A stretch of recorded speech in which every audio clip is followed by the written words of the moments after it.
Hello, I'm Janine Nodder, and this is Chatting with Janine. Today we're going to talk about everything you ever wanted to know about septic systems. Yep, you heard me right, and my guest is Jason Hill. So welcome, Jason. Thank you for having me.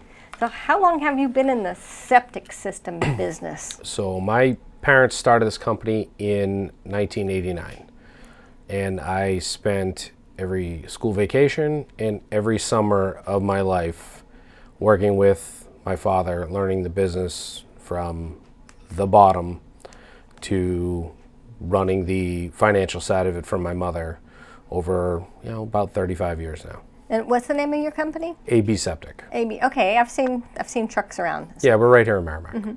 Well, I live in Merrimack too, obviously, and we don't have a septic system. We actually have town sewer. But in California, we had a septic system, and I remember in the 1970s, because it never rains in California, but when it does rain, It rains. It pours. Deluge, is that the right word? We can use that one. We had do you know what a Pinto is? Have you A ever? Ford Pinto? Yes. I've heard of them. Well, we had one, and it was parked over the septic tank, and we had this pouring rain, and then these big holes appeared, and the car was just sitting on top of the septic tank with holes all around it. I think they had to get a tow truck to pull the Pinto off. First rule of a septic system is don't park on it.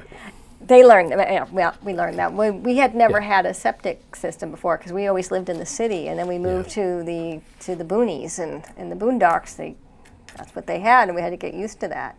Yep. So we didn't know anything like how often to get them pumped out. So It's different for every family. Depends on your use. So if you have a lot of people in your house, you're going to get done more often, like 8-10 months. Most people pump a year, not much more than a year. Some families, they'll go 2 or 3 years, and occasionally we get that phone call. We're having a problem. Well, when was the last time you had it, pumped out? 30 years ago. they went 30 years. We Wow. get that, probably 4 or 5 of those calls every year, and that becomes a whole different conversation. Now we're dealing with a massive amount of solids in a tank that's really supposed to be 90% liquid. Something interesting. All right, so what I remember from the 1970s when we had the septic tank, hear the grown-ups talk, the solids go down to the bottom and then the liquids rise to the top and go out to a leach field. Or Very, very, very well put. Light solids, soap, floats. Heavy solids, dirt, salt, drops at the bottom. And in the middle is the cleanish liquid. It's soapy water, kind of mixed up. That's what we're treating with the septic system. So that leaves the septic tank and goes out into the leaching area, and it, no different than you making a cup of coffee, it percolates into the ground and gets restored back into the groundwater table. Now, back in the 70s, a lot of the neighbors, they had their washing machine not hooked up to the septic system. They had it going through a separate pipe to go and water the lawn because otherwise it would fill up the septic tank too soon. So septic tanks are actually always full, believe it or not. It's a common misconception in this business. People ask us all the time when we come out and we service, was the tank full? Well, it's always full. Did not know that. Yeah, so your septic tank works on basically an equilibrium. If you pump the tank out right now and it's empty and it holds 1,000 gallons, the average person uses about 100 gallons of water per day. Maybe a little less today, but we're still kind of on that metric that we get from the state, about 100 gallons per person. So in 10 days, that tank is going to fill back up, but you don't get your septic tank pumped every 10 days. What happens is, as you use water, water's going to leave the tank. So if you were to, for instance, take your bathtub and you're going to give one of the kids a bubble bath, you fill the bathtub up, but you decide to go to the grocery store and leave it running. When you come home, it's not overflowing into the entire house because your bathtub has an overflow. Your septic tank works the same way. If you use a gallon of water, once it's full, a gallon of water is going to leave and get processed through the leaching area. Interesting. I did not know that. So, do you put the septic systems in, like new homes or a home that needs one? Or yeah, you we just do. clean So them? we Or do you everything. both? Okay. We design them, we install them, we maintain them, and we give advice. So do you like count the number of bedrooms to know what size Yeah, tank they so need? all septic systems in the state of New Hampshire are based off the number of bedrooms in the property. So that tells us the size of the septic tank. So at this current time, and we're in the middle of a rules review, the states, they're kind of going through their rules. They go through about every 8 years. Right now, 1 to 4 bedrooms would get a 1,250 gallon tank, and then it would be 250 gallon increase for every bedroom after that. Okay. And how many, what do you call it, a lid openings? The covers. Yeah. Yeah. So older septic tanks, stuff built, 90s and earlier, would get 3 covers. You'd have one inlet inspection cover where you could see the pipe coming in from the house. Then you'd have the center cover, which is where we kind of want to service it from because we could see and access both sides of the tank. Then you have a smaller exit cover where you could see the pipe where it's going out to the leach field. On one of the forums, somebody had posted a picture recently. After the rain, they saw these like lids in their yard. They said, "What are these?" And everybody commented, "Oh, septic system, septic system." Yeah, your septic tank covers. Sometimes that does happen. The dirt gets washed away, and you start to see them. What is the white candy cane shaped pipe? So what those are, and everybody hates them, and I'll tell you that from experience, is that's actually a requirement for a septic system to induce venting into the septic system. So it breathes just like we do. Does it smell if you go near it? Some of them do, some of them don't, okay? That candy cane vent is actually designed to induce oxygen into the system because either you have a specific type of system that requires it or the system is deeper than 18 inches in the ground. So if you have 18 inches of dirt over the top of your septic system, the state's contention is that it doesn't breathe that well, so they want you to put that candy cane on. So should be an in. So air will come in that candy cane, it'll travel all the way across the septic system through all the pipes, go across the top of the septic tank, which is allowed for venting, and it goes out the roof vent on your house. And everybody's house has a roof vent. And that's what that does. So when you get a smell from that, something else is going on. What are some things that should not be flushed down the toilet? Baby wipes, feminine products, kitty litter. Always come to the top of my list. People put kitty litter down the toilet? So about 10, 15 years ago, there was a company that marketed a flushable version of kitty litter. And we had several instances where we were having people trouble flushing. They couldn't figure out what was going on. And, we use cameras and we stick them up the pipe and we can look at the pipe and see what's in there. We were seeing what looked like dirt in the pipe. So the first time I ever saw that, I initially thought that they had a break in their pipe and dirt was getting washed in. And when we uncovered the pipe, we found there were no breaks. And there was a nice older lady. It was in Brookline, New Hampshire. And I asked her if there's anything she puts down the line that she thinks she shouldn't. And she said no. And I said, well, what do you have in your house that says flushable on it? She said, I have flushable kitty litter. And I went, okay, we probably don't want to do that anymore. Well, the sewage treatment plant here in Merrimack, they said the wipes that say flushable wipes are actually not flushable and you shouldn't be flushing them down the toilet. They're not. So actually, if you flip the package over and you read it, in very small print, it says 1 per use and only where allowable by local municipalities, and some of them do now say not septic safe. What happens with those is they're very cottony and they don't break down like normal toilet paper. If you just took a ball of toilet paper, you put it in water and you watched it, it kind of starts to dissipate. My little grandson put one in the dog dish. I'm like, Yeah. Why did you? Actually, it was a roll of paper towels. He put it in the dog dish. I'm like, That would be These another two. item on the do not flush Yeah. list is paper towels. what about dental floss? I mean, I would recommend not flushing it because it is plastic. It is not going to break down. Will it cause a problem? It's so small. Probably not. I can't jump out and say, I've had people who have had that issue. But I would say that would be another thing on the list that do not flush. In the kitchen, what should you not pour down the drain? Never put grease down the drain.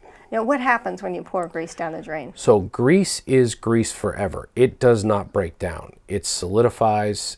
So grease is an oil, okay? The technical term in the septic industry is fog, fats, oils, and grease. Okay. It stays separate from water all the time, and it can cause contamination, and it can cause the media in your septic system, depending upon the type that you have, to plug up, and it can cause a premature failure, which can cost a lot of money. Oh, didn't I see recently that you can get some kind of bugs or flies in the pipes? You can get those anyhow, gross. From anything. So sewer flies is what we would call them. You can get them with a city sewer line. You can get them with a septic system. Not everybody gets them. Some houses have them, some houses don't. They're just something that develops inside of a septic tank, and I'm not really sure where they come from, but I can guess that it probably has something to do with the bacteria in the food. Oh, that's a dirty job. You have a dirty job. What are some of the jokes you hear about the septic and being in the business? Well, it's a dirty job. Somebody's got to do it. Number one in the number two business. Oh. Things like that. I heard that one. The porta potties that are over here by where the tennis courts were in Merrimack? Yeah. Well, there was one year where, because I'm a state rep, and it was election day, and Tony Pellegrino, he passed away since then. He dropped his phone in the, and the jokes went on all day long. Like I've dropped a few in septic tanks over the years. And it was still ringing. We were going. Well, you can just imagine the jokes that went on. Oh, I bet. I went online and I was looking up things that you shouldn't flush. Photographic solutions. Why would anybody even think about pouring that down the drain? So, what we have found over the years is that people who come from a city environment where they are on city sewer and they move to a septic environment, when you're in a city sewer environment, sometimes you don't think about whether or not you should put it down the drain, and that carries over to when you have a septic system. That is an extremely caustic product, and some older houses in town here will have like cast iron pipe, metal pipe. You don't really want to put acid down on a metal pipe. That would be number one. Number two, some of the other things that you don't want to do is like paint products. Like if you buy your house and you're all happy, it's beautiful, you got your new house, and then you go in and you repaint it. You don't want to put your latex paint brushes, wash those in the sink, wash them outside in a bucket, because again, plastic lasts forever. Wow, see, I wouldn't have thought of that. I would have, well, I don't have a septic system, but I would, I don't know. If it's cold outside, you can't always use the hose. This is correct. So what do you do in the winter when you need to clean your brushes after painting? Use the garage. Warm bucket of water, soapy water, clean them out best you can. And, if you put them in a plastic bag, like a Ziploc bag, you can use them again. You'll be able to reuse it with that color paint on it as long as it stays moist, and they last a while. Yeah, I do that. I've done that before. Cigarette butts, that was one I was surprised. Yeah, again, it's a man-made product. It doesn't break down. It can travel all the way through your tank and into your leach field, and it's not a type of media that's going to break down. So it can stay there and start to cause problems. And depending upon the type of system you have, like pipe and stone, it gets into the little holes in the pipes, things like that. If you have a plastic chamber system where you just have sand, now you're putting that product onto the sand, which is supposed to be your filtration, and there's no place for it to go. Oh. And coffee grounds, that was another one that was a surprise. So again, coffee would fall under the fats, oils, and grease for us. So coffee is very oily, one, and two, it's very acidic, right? So you don't want a lot of acidy products going down. So like everybody drinks coffee. I mean, I do. I live on coffee. You saw I brought coffee. Yeah, with I me, saw that. Yeah. Right. Again, it's a product that's going to stay suspended in the tank. It can float out to the leach field, and it's very oily. Oils, greases, fats are things that they're actually the number one household killer of a leach field. Interesting. So I have one of those reusable coffee filters. So I dump it in the trash, but then I wash it, and there's always residual grounds. Just rinse it out. I mean, nothing's perfect. No system is perfect. You're going to get stuff like that down the down the drain. It's not a little bit over a course of, the lifespan of a leach field, say 20, 25 years, isn't going to kill it. You're going to get that 20 to 25 years out of it. But if you're doing this on a daily basis where you're dumping 2 or 3 cups of coffee grounds down there, well, that can cause a problem. What if you put it in the garbage disposal? Oh, garbage disposals. That was something that it's not recommended if you have a septic tank? Is that It's true? actually not true. We have a condition in the rule book for if you want to have a garbage grinder, you're supposed to increase your septic tank size by 50%. Now, I'm going to let you in on a secret. Okay, I grew up on septic. I've been in the septic business since I could walk. My mother uses the garbage disposal at our house. We have a septic tank. All right. I've never noticed anything different at our house where my mom, my dad, my sister, and I were in the house and my mother used the garbage disposal. Never noticed anything different in our septic tank versus the thousands of other ones that I've seen that did or didn't have one. If you were running a commercial kitchen, I think it's a little different. But, some eggs on a Saturday morning or some vegetables throughout the course of the week, stuff like that.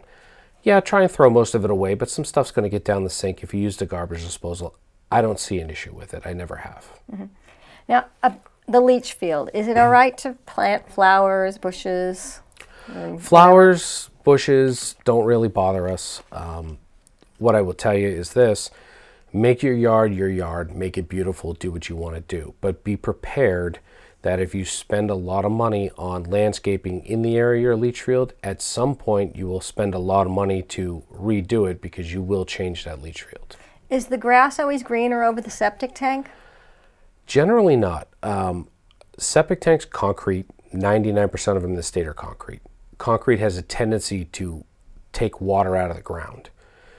A lot of people will notice, especially when we start to get a warm spell like we've had the last couple of weeks, they get a kind of a brown square in their yard if their septic tank's really close to the surface.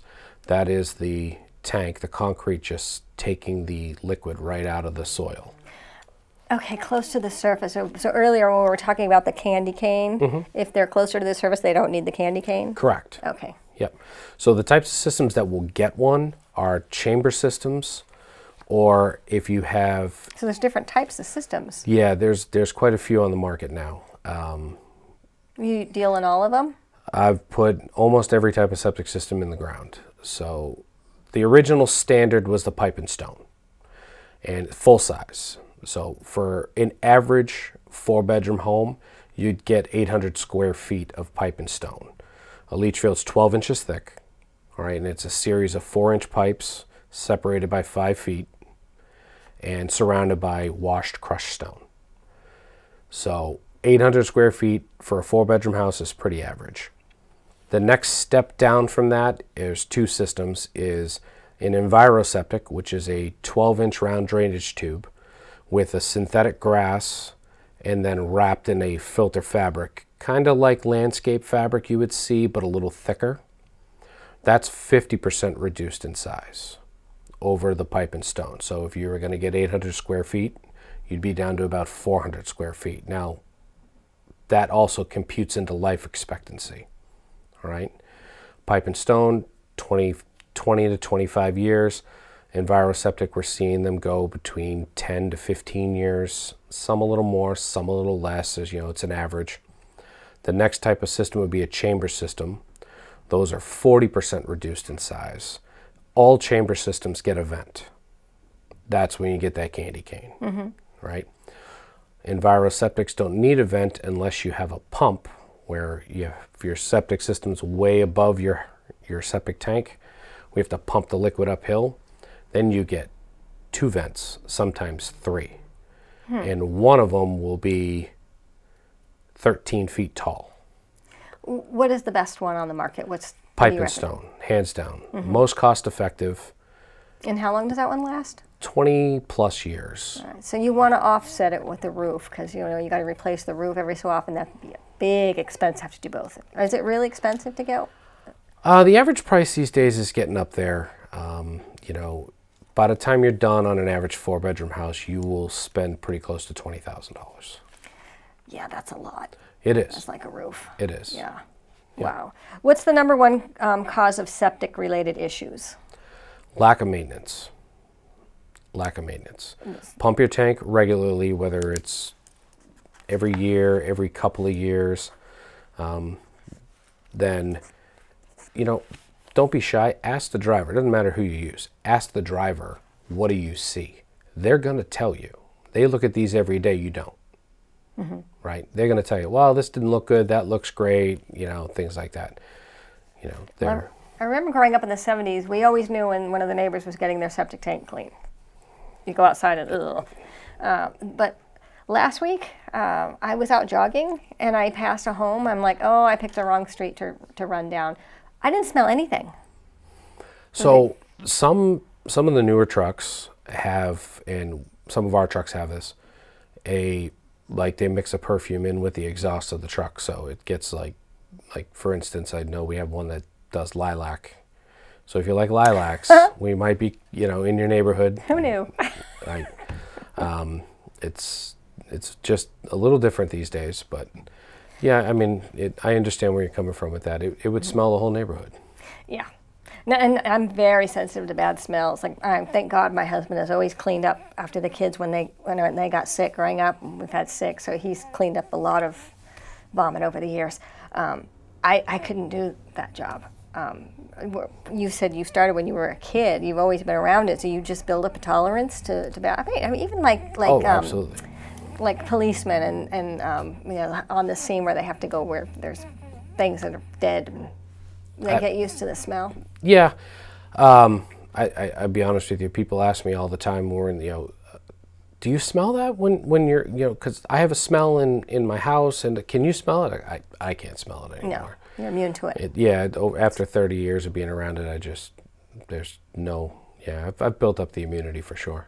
Yeah, so people in forensics too, it's like I would imagine, yeah. They, when they're new to the job, they'll try to hold their breath, but then they end up getting sick, and it's like, no, just breathe, you'll get used to it. It's like, I don't know how I could never get used to that. I wanted to ask you about Drano. If you have a septic system and you have a clog, can you put Drano down the... Again, acidic. I don't recommend it. Okay. Two things. If you have a slow drain, and we get this call all the time, vinegar, baking soda, followed by hot water. All right. It's going to go through the same process. When you mix vinegar and baking soda, it expands, and then if you pour hot water right down behind it, it'll kind of wash everything down the pipe. Does that work for regular systems too? Like I'm on town absolutely. sewer? Yeah. Vinegar, baking soda, and hot water. Yep. Wow, that's a good tip. You put it right I can down add that to my tightwad show. There you go. That'll save money. Way cheaper. Because, gosh, you can get a big old thing of vinegar at Home Depot. Yeah. Also good for killing weeds. It is. Yeah, when you mix it with liquid soap and salt. I have to write that down too. We have 3 minutes left. Can you believe we've been talking about septic systems for over 20 minutes, and it just seems like 5 minutes. This is what I do all day. Yeah. I have these conversations every day. Will energy efficient faucets make a difference with a septic system? Yeah, so less water going through it makes the system process less, and it theoretically should last a little bit longer. We do sometimes have to put those requirements on houses, like if we're doing a lakefront property. The state will ask us to make those requirements as part of the construction. Do you recommend a bacteria additive product? I don't.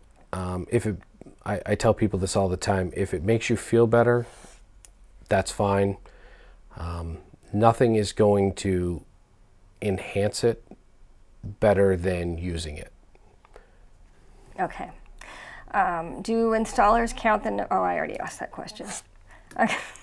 What are risers?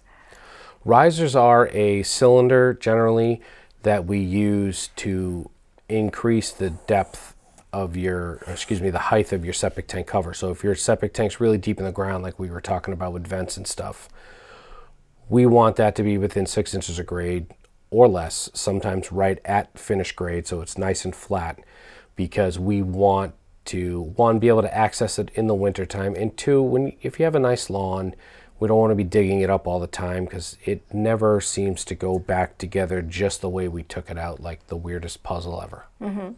I did have more questions. If somebody wants to get in touch with you, how do they reach you? You have a number, just look it up, AB. Yeah, so we have our, we have a website, we have Facebook page, we've been in town forever.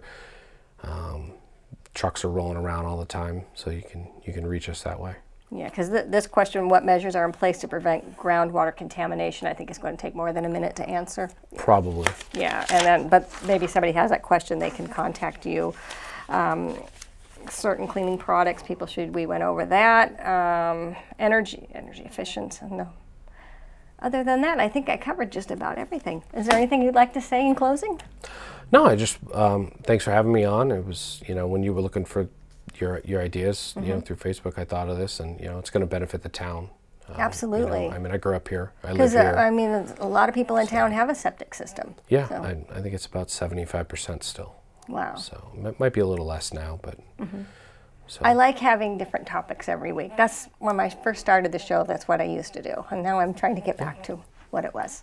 So thank you, Jason, for answering the call and for that tidbit for the next Tightwad show. Absolutely. And thank you for watching.